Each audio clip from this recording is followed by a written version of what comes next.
28 मई 2024 की सुबह लगभग 10:15 के आसपास एक महिला कांस्टेबल कुछ कागज लेकर एसएचओ के पास यानी कि इंस्पेक्टर के पास जाती है और जाने के बाद कागज उनके सामने रख देती है। अब एसएचओ को सिग्नेचर करने थे उन कागज पर। जैसे उन्होंने कागज की तरफ देखा, फिर उस महिला कांस्टेबल की तरफ देखा और महिला कांस्टेबल की तरफ देखने के बाद कहा कि तुमने अगर हमारी बात मानी होती तो शायद ये दिक्कत, यह मैं परेशानी महसूस न कर रही होती। यह बात कहने के साथ साथ ही कुछ ऐसे अपशब्द, कुछ ऐसी बात कही जिससे क्या महिला कांस्टेबल को गुस्सा जाता है। इतना गुस्सा आता है कि वह अपना आप खो देती है। उनकी जेब में एक मिर्ची का पाउडर रखा हुआ था। उस मिर्ची के पाउडर को उन्होंने खोला और खोलने के बाद तुरंत ही एसएचओ की आंखों में झोंक दिया। अब एसएचओ समझ ही नहीं पाए कि आखिरकार इतनी जल्दी, इतनी फास्ट आखिरकार हो क्या गया है। उस महिला कांस्टेबल के पास एक डंडा भी था जो अक्सर पुलिस वालों के साथ होता है। कहते हैं कि वो डंडा पुलिस वालों का एक गहना होता है, वैसा ही गहना जैसे कि उनके पास हथियार होता है। उस गहने यानी कि उस डंडे को उन्होंने उठाया और उठाने के बाद एसएचओ की तरफ बढ़ाते हुए एक के बाद दो तीन डंडे बहुत जोर के लगा दिए। जैसे ही पहले तो आंखों में मिर्ची पड़ी हुई थी, उसी का ही जलन, और दूसरा फिर डंडे पर जाते हैं तो उसकी और ज्यादा तकलीफ। अब वो एसएचओ इतना परेशान हो जाता है, तुरंत ही वो चीखने लगता है, शोर मचाने लगता है। अब क्योंकि थाने में कई और भी पुलिस वाले मौके पर मौजूद होते हैं और एसएचओ का शोर सुनने के बाद तुरंत ही वहां भगदड़ मच जाती है और मौके पर आके देखते हैं तो एसएचओ अपनी आंखें मसल रहे थे और वो आरोप लगाने लगे कि इस कांस्टेबल ने मेरे साथ कुछ ऐसा कर दिया है। बस इतना था कि उस कांस्टेबल को एक ऐसी एकांत जगह पर ले जाया जाता है जहां ले जाने के बाद महिला कांस्टेबल से ही उस महिला कांस्टेबल को भूख पिटवा जाता है। लेकिन इससे पहले कि वह कुछ और कार्रवाई करते, इससे पहले कि इस कांस्टेबल पर कुछ और आफत आती, शाम होते होते लगभग 6 बजे के आसपास एक वीडियो सोशल मीडिया पर बहुत तेजी के साथ वायरल होने लगता है। और वो वीडियो इतनी तेजी के साथ वायरल होता है कि हर किसी के मोबाइल में पहुंच जाता है। यह महिला कांस्टेबल जो वर्दी पहनी हुई थी, उससे पहले ही उसने कुछ ऐसा वीडियो तैयार किया गया था। वह वीडियो तैयार होते होते बड़े बड़े अधिकारियों के पास पहुंच जाता है, बड़े बड़े नेताओं के पास पहुंच जाता है, उत्तर प्रदेश के मुख्यमंत्री योगी आदित्यनाथ के पास पहुंच जाता है। बस इतना था कि उसके बाद फिर पुलिस की नींद टूटती है, उस महिला को ढूंढा जाता है और पता चलता है कि वो तो एक कमरे में एक तरह से कैद कर दी गई है और जल्दी जल्दी उसको छोड़ा जाता है ताकि ऐसा ना हो कि कहीं कुछ बड़ा मामला सामने ना जाए। कौन है वो महिला कांस्टेबल? दरअसल उस बातचीत में महिला कांस्टेबल ने जो वीडियो वायरल हो रही थी तो दरोगा यानी कि एसएचओ द्वारा अवैध संबंधों का भी जिक्र किया गया था। किसके साथ है उसके अवैध संबंध? कौन है वो एसएचओ? कौन है वो महिला कांस्टेबल और क्यों उसको पीटा गया था? आज की कहानी वो जो आज हर किसी की जुबान पर चल रही है। आदाब, नमस्कार, सत श्री अकाल। मैं उस्मान सैफी। आज की जो सच्ची घटना मैं आपको सुनाने जा रहा हूँ, ये सच्ची घटना है उत्तर प्रदेश का एक जिला है रामपुर और रामपुर की ही एक तहसील है बिलासपुर और बिलासपुर तहसील का एक थाना लगता है खजुरिया। दरअसल बात कर रहा हूँ 23 मई 2024 की सुबह लगभग 10 बजे के आसपास इसी खजुरिया थाने में तैनात एक महिला कांस्टेबल दूसरी महिला कांस्टेबल यानी कि आरजू के पास जाती है और आरजू से जाके कहती है कि आरजू तुम्हारी एक स्कूटी है, मुझे स्कूटी दे दो, कुछ जरूरी काम है। बस में यूं गई और यूं वापस आई। दरअसल आरजू ने वो स्कूटी 7 दिसंबर 2021 को खरीदी थी, कम चलाया करती थी, इसलिए उसकी हालत एकदम नई जैसी थी। और हालांकि उसे यहाँ से लगभग 18 किलोमीटर दूर बिलासपुर रोजमर्रा की तरह डाक लेके जाना होता था और डाक लेकर वापस इसी थाने में आना होता था। डाक का ये डाक के रूप में इनका काम होता है। अब जैसे ही उस महिला कांस्टेबल ने स्कूटी मांगी तो स्कूटी उठाकर दे दी, क्योंकि स्कूटी ये तो एक आम चलन है, कोई किसी के पास सामान नहीं होता तो वो एक दूसरे से मांग लिया करते हैं। अब यहाँ से वो स्कूटी महज 100 मीटर या 200 मीटर के आसपास ही पहुंची होगी कि एक ट्रैक्टर ट्रॉली से स्कूटी टकरा जाती है और टकराते ही स्कूटी वो डैमेज हो जाती है। अब यहाँ शाम तक होते होते इस महिला कांस्टेबल को शायद इस बात की भनक नहीं लग पाए कि जो उसकी स्कूटी है वो टूट चुकी है, उसमें नुकसान हो चुका है। लगभग रुपए लाख की स्कूटी किसी भी पुलिस वाले की, खासकर मैं कांस्टेबल की अगर बात करूं तो 30-400 हज के आसपास सैलरी होती है। और जिस तरह से आज के दौर में महंगाई बढ़ रही है, इस महंगाई के दौर में अपने खर्चे चलाना बहुत मुश्किल काम है। अब ऐसी स्थिति में कोई वाहन खरीदना, वो भी 1 लाख रुपए का या उससे ज्यादा महंगा, तो ये भी एक किसी मिडिल फैमिली के लिए वाकई मुश्किल काम है। जैसे ही महिला कांस्टेबल को ये बात पता चलती है कि उसकी स्कूटी टूट चुकी है, डैमेज हो चुकी है, तो वो थोड़ा परेशान हो जाती है। अब उस जो लड़की मान के लेकर गई थी महिला कांस्टेबल, उसी से आरजू कहती है कि तुमने जो मेरी स्कूटी ली थी, मेरी स्कूटी को ठीक करके वापस कर दो, नहीं तो सही नहीं होगा। कुछ इसी तरह से होते होते इन दोनों के बीच में कहासुनी हो जाती है। कहासुनी कुछ ज्यादा हो जाती है, इसलिए जो जिसकी स्कूटी टूटी थी वो थोड़ा परेशान थी, क्योंकि उसे रोज बिलासपुर जाना होता था, फिर खजुरिया थाने आना होता था, डाक ले जाना लाना इस तरह से चल रहा था। जब यहाँ से बात नहीं बनती है तब आरजू ने परेशान होकर कहा कि मैं साहब से बात करूंगी, साहब यानी कि एसएचओ से शिकायत करूंगी कि तुमने मेरी स्कूटी को क्षतिग्रस्त कर दिया है। अगर तुम नहीं मानी तो मैं तुम्हारे खिलाफ एफआईआर भी कराऊंगा। कुछ इस तरह की शिकायत थी, कुछ इस तरह की बातें थी। अब अगले ही दिन यानी कि 5/2/4/2004 को आरजू जैसे ही थाने में जाती है, डाक लेती है और एसएचओ से जाकर कहती है कि साहब इस तरह से मेरी स्कूटी को वो एक कांस्टेबल है वो लेके गई थी और उसने उसको डैमेज कर दिया है, उसका एक्सीडेंट कर दिया है और उसने, आप मेरी मदद करिए। अब यहाँ जिम्मेदार बनती थी एसएचओ की बात सुनने के बाद कोई ना कोई बीच का रास्ता निकालते, लेकिन उन्होंने बजाय मदद करने की बजाय बात सुनने की, शायद बताते हैं कि ऐसा काम करना शुरू कर दिया जैसे एक पुलिस वाले अक्सर किसी भी फरियादी के साथ करते हैं, जो अक्सर पुलिस वाले किसी भी मामले को गंभीरता से लेते नहीं है। एसएचओ ने भी कुछ इस मामले को ऐसे ही हीला हवाली से लिया और साथ ही तरह तरह की बातें जब करना शुरू किया तो बातचीत के दौरान ही इस महिला कांस्टेबल से एसएचओ ने कुछ ऐसे अपशब्द कहे, ऐसी बात कही जिससे क्या महिला कांस्टेबल को थोड़ा गुस्सा आया और यहाँ तक भी कहा गया था कि जो महिला कांस्टेबल स्कूटी लेकर गई थी, कहा कि देखो वो कितनी अच्छी है, मेरी सारी बात मानती है, काश तुम भी मेरी सारी बात मानो। तो इस तरह की दिक्कत, इस तरह की परेशानी हो ही ना। अब महिला कंसल परेशान हो जाती है, परेशान होने के बाद जाते जाते कहती है कि साहब मैं सीसीओ साहब से ही बात कहूंगी, क्योंकि बिलासपुर रोज ही तो उसे ढाक लेके जानी होती थी, सीओ से मिलना हो या नहीं हो, लेकिन बाकी के जो कर्मचारी होते थे सीओ दफ्तर के, उनसे तो मिलना होता ही था। उसने जब ये बात इस महिला कांस्टेबल ने एसएचओ से कह के निकल जाती है, निकलने के बाद अपना जो रोजमर्रा था उसमें लग जाती है। अब ना कोई शिकायत ना कोई शिबा, लेकिन इससे पहले कि महिला कांस्टेबल जाके सीओ साहब से कुछ बात कहती, कुछ परेशानी बयां करती, एसएचओ साहब ने शायद पूरी कहानी सीओ साहब को बयां कर दी और जो बात कहने की थी, वो जो नहीं कहने की थी, वो सब कुछ एक तरह से पूरा जो एक अपने अधीनस्थ या अपने नीचे निचले दर्जे के कर्मचारी होते हैं उनके प्रति जो उनकी जो भी भावना रही होगी, वो सीओ साहब को उन्होंने ऐसा ब्रीफ कर दिया कि सीओ साहब के मन में भी उस महिला कांस्टेबल के प्रति कुछ ज्यादा अच्छी भावना शायद नहीं रही होगी। इसलिए अब बात आती है, थोड़ा वक्त आगे गुजरता है, लेकिन महिला कांस्टेबल ने अभी तक किसी से कोई शिकायत नहीं की थी। 27 तारीख को सीओ दफ्तर से फोन आता है बिलासपुर से इसी महिला कांस्टेबल आरजू के पास कि आपको साहब ने बुलाया है, साहब आपसे बात करना चाहते हैं। अब महिला कांस्टेबल परेशान हो जाती है कि भाई मैंने तो अभी तक किसी से शिकायत की ही नहीं है, लेकिन यह इस तरह से सीओ साहब के पास बात पहुंच चुकी है, ये क्या बात हुई, यानी कि एसएचओ ने पहले से मेरे खिलाफ भड़का दिया उन्हें। अब इसके दिमाग में कुछ इस तरह की बात फिट हो जाती है। 27 तारीख को मुलाकात तो नहीं होती है, लेकिन 28 तारीख को उसे जाना ही था सीसीओ दफ्तर में, पहले एसएचओ के दफ्तर में, फिर सीओ के दफ्तर में। अब सुबह सुबह की बात थी जब अपने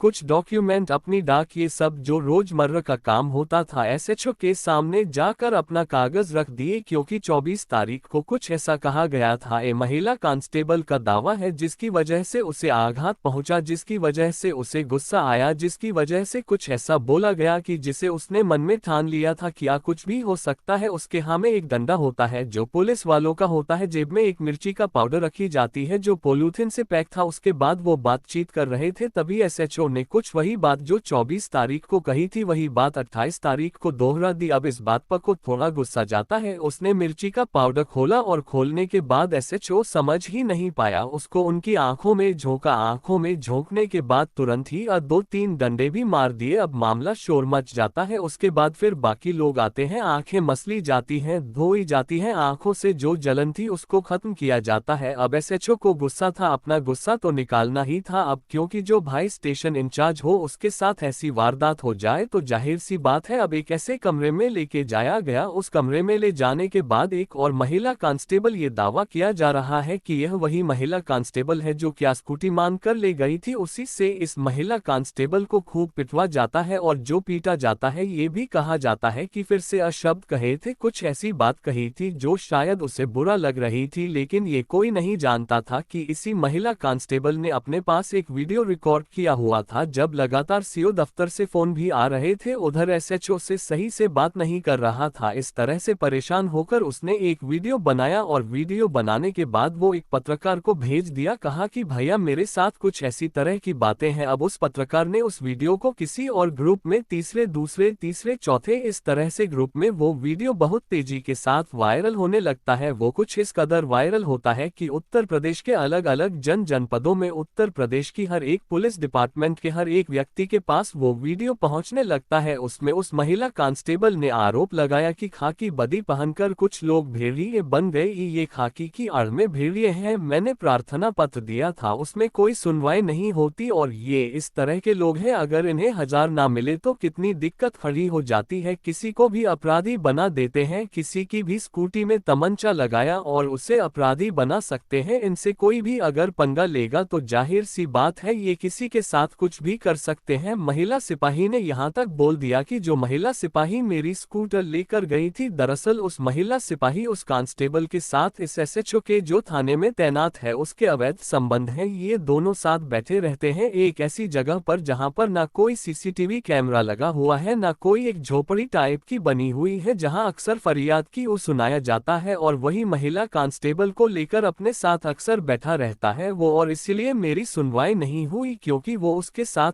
थोड़ा अंतरंगी रिश्ते में रहता है। तो इस तरह के तमाम तरह के जो आरोप थे वो वीडियो के माध्यम से लगा दिए गए। अब जब वीडियो का माध्यम से जब आरोप लगाए जाते हैं तो जाहिर सी बात है फिर तो हड़कंप बच गया। अब वो डीजीपी ऑफिस से लेकर मुख्यमंत्री ऑफिस से लेकर तमाम तरह जगह से बात चल रही थी। उधर यह महिला कांस्टेबल जो थाने के अंदर एक कमरा था उसमें लगातार उसे पीटा जा रहा था। इसी बीच में ये भी पता चला था कि यह कहा जाता है कि इसके जो चाचा है, इसकी जो माँ है, इसका जो भाई है, इन सबको बुलाओ और जब यह आएंगे तो उनके खिलाफ कुछ कड़ी कार्रवाई करेंगे, यानी कि उनको भी जेल भेजेंगे। कुछ इस तरह की बात जब इस महिला कांस्टेबल ने सुनी थी, थाने के अंदर ही कुछ ऐसी साजिश चल रही थी, तो वो घबरा जाती है। तब ये सोच कर कि जो उस आ रही है वाह रही है, अगर परिवार पाए तो कौन बचाएगा। उसके परिवार में तो ज्यादा कुछ लोग ऐसे हैं भी नहीं, गरीब फैमिली से बिलोंग करती है। तभी यह सोचकर उसने परेशान होकर यह वीडियो उसने सोशल मीडिया पर वायरल कर दिया था और शाम 6 बजे तक यह वीडियो वायरल हो जाता है और वह महिला कांस्टेबल को फिर छोड़ना पड़ता है। वायरल हो जाता है कुछ ज्यादा, फिर अगला दिन आता है, अखबारों में छप जाता है, सोशल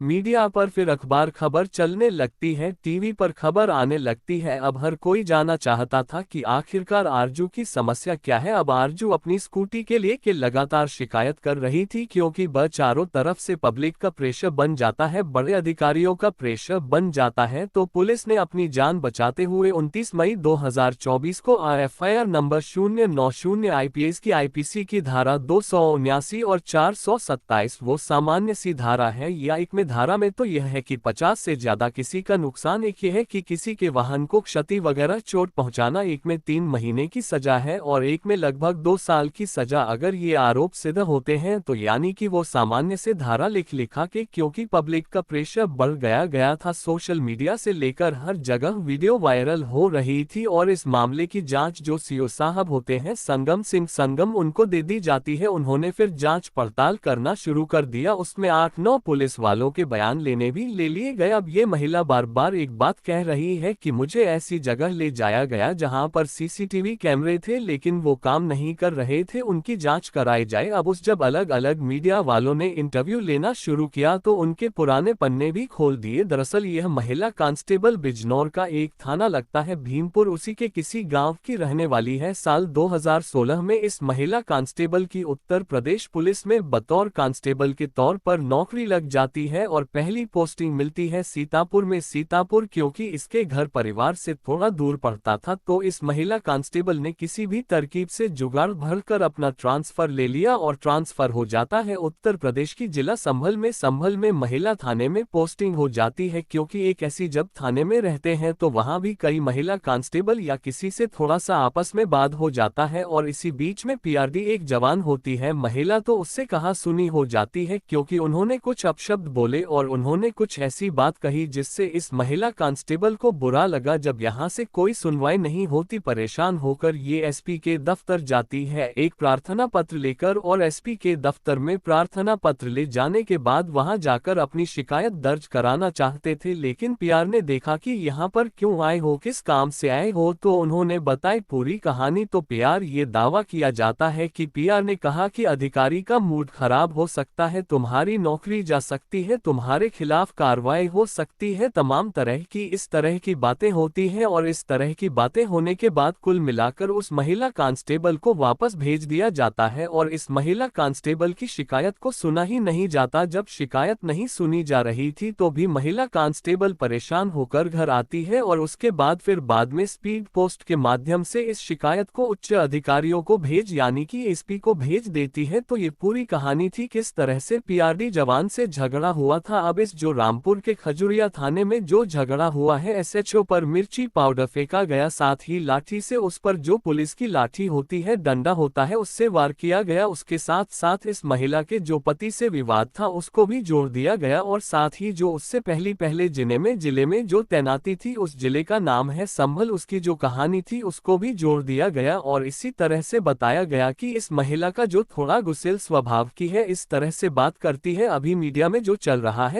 है, लेकिन पुलिस इस मामले की यानी सीओ साहब इस मामले की जांच कर रहे हैं। जिस तरह से जो पूरा प्रकरण चल रहा है उस तरह से भविष्य में शायद इस महिला कांस्टेबल को इंसाफ मिले या ना मिले, इसके बारे में तो कुछ कह नहीं सकते। लेकिन एसएचओ पर जो आरोप लगाए गए थे महिला कांस्टेबल के द्वारा, उस एसएचओ के खिलाफ अभी तक कोई कार्रवाई नहीं हुई है और ऐसा दावा किया जा रहा है कि शायद हो सकता है कि कार्रवाई ना हो, क्योंकि महिला कांस्टेबल कह रही है कि उसके खिलाफ तो कार्रवाई हो गई क्योंकि उसको सस्पेंड कर दिया गया है और बाकी किसी पर कोई गाजगिरी नहीं है। उसका जो नुकसान था ना उसकी अभी तक कोई भरपाई हुई है और वो सस्पेंड होने के बाद अब पुलिस लाइन में रहे और जब पता नहीं कब तक वो सस्पेंड रहेगी, क्योंकि हालांकि बड़े अधिकारी इनके एसपी राजेश द्विवेदी का ये कहना है कि इस मामले की जांच पड़ताल की जा रही है और जो भी दोषी होगा उसमें कार्रवाई की जाएगी। अब आगे कार्रवाई होगी या नहीं होगी ये तो खैर भविष्य के घर में छिपा है, लेकिन वीडियो वायरल ना होता तो शायद उस दिन इस महिला कांस्टेबल के साथ पता नहीं कितनी पिटाई होती, जैसा महिला कांस्टेबल कहती है। दोस्तों, जाते जाते आज रिंकू और उनकी पत्नी है रेन, जो कि सोनीपत के रहने वाले हैं, आज इनकी शादी की सालगिरह है। इनको शादी की सालगिरह की बहुत बहुत शुभकामनाएं, बहुत बहुत मुबारकबाद। साथ ही तेलंगाना का एक निजामाबाद इलाका है, एक जगह है, वहां पर एक मोहम्मद हाजी हैं। वो बताते हैं कि पति और पत्नी दोनों ही नवीना है। वो हमारी कहानियों को बहुत सुनते हैं, साथ ही उन्हें अतुल शर्मा मैडम के द्वारा सुनाई गई कोठे की कहानियां जो थी अलग अलग, वो कहानियां उन्हें बहुत पसंद आई। तो आप हमारे श्रोता हैं और हम आपका